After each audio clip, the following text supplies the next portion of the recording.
ఇక phone tapping విషయంలో BRS ప్రభుత్వం చాలా కుటుంబాల ఉసురు పోసుకుందని కేంద్ర మంత్రి బండి సంజయ్ అన్నారు. ఇవాళ కరీంనగర్ లో అంతర్జాతీయ యోగా డే కార్యక్రమానికి హాజరైన ఆయన మాట్లాడారు. ఫోన్ ట్యాపింగ్ విషయంలో తాను మొదటి నుంచి అన్ని విషయాలను చెప్పుకుంటూ వస్తున్నా అని అన్నారు. అందరికంటే ముందు ఆరోపణలు చేసింది తానేనని తెలిపారు. ప్రధానంగా ఫోన్ ట్యాపింగ్ హైదరాబాద్ సిరిసిల్ల కేంద్రంగా జరిగిందని ఆరోపించారు. సిరిసిల్ల కేంద్రంగా జరిగిందంటే ఇప్పటికే ప్రజలకు విషయం అర్థమైందని, కుట్ర వెనుక ఎవరున్నారో స్పష్టంగా తెలుస్తోందని అన్నారు. ఇక ఈ అంశంపై రాష్ట్ర ప్రభుత్వం ప్రత్యేకంగా విచారణ చేపట్టాలని డిమాండ్ చేశారు.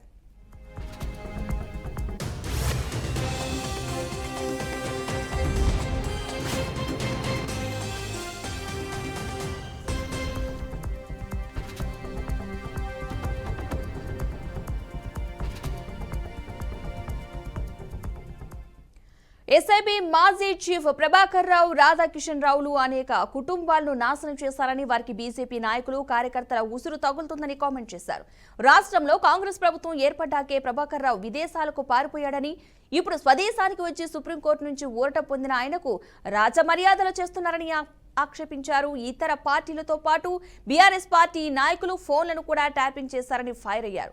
భార్యాభర్తలు, తండ్రి కొడుకులు, న్యాయమూర్తులు, సినీతార్ల ఫోన్లు కూడా వదిలిపెట్టలేదని అన్నారు. ఫోన్ ట్యాపింగ్ కేసును సిట్ నుంచి సీబీఐకి బదిలీ చేయాలని ఆయన డిమాండ్ చేశారు. ఎన్నికల ప్రచార సమయంలో CM Revanth Reddy phone tapping పై సీబీఐ విచారణ చేపట్టాలని అన్నారని గుర్తు చేశారు.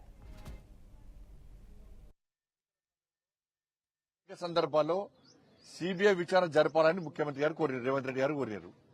మరి వాళ్ళు ముఖ్యమంత్రి అయ్యారు. ఫోన్ ట్యాపింగ్ విషయంలో విచారణ తూతూ మంత్రంగా సాగుతున్నది. వాళ్ళ కేవలం అధికారులకే పరిమితం చేయకండి. ఇవాళ వాళ్ళ వాంగ్మూలంలో ఏం చెప్పారు? పెద్ద ఆయన చెప్తే మేము ఫోన్ ట్యాపింగ్ చేస్తామన్నారు.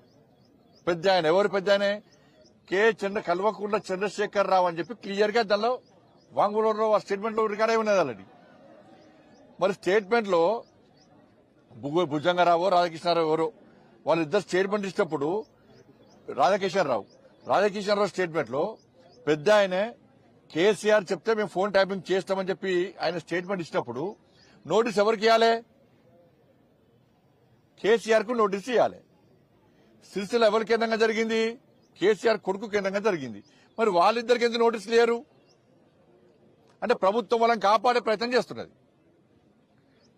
లోపాయికార ఒప్పందం కాంగ్రెస్ కును బీఆర్ఎస్ కు లోపాయికార ఒప్పందం. ఇవాళ క్లియర్ గా రాధాకిషన్ రావు వ్యక్తి స్టేట్మెంట్ ఇచ్చినప్పుడు ఇప్పుడు అదే అధికారుల వంగుల్లో మా బండి సంజయ్ ఫోన్ ట్యాపింగ్ చేసినాము, ఫలానా వ్యక్తులది ఫోన్ ట్యాపింగ్ చేసినామని చెప్పినప్పుడు మాకు నోటీస్ ఇచ్చినప్పుడు దీనికి కారకులైనటువంటి వ్యక్తులు కేసీఆర్ అని చెప్పినప్పుడు కేసీఆర్ కు ప్రభుత్వం నోటీస్ చేయడానికి ఎందుకు వెనుకడిగిస్తున్నది?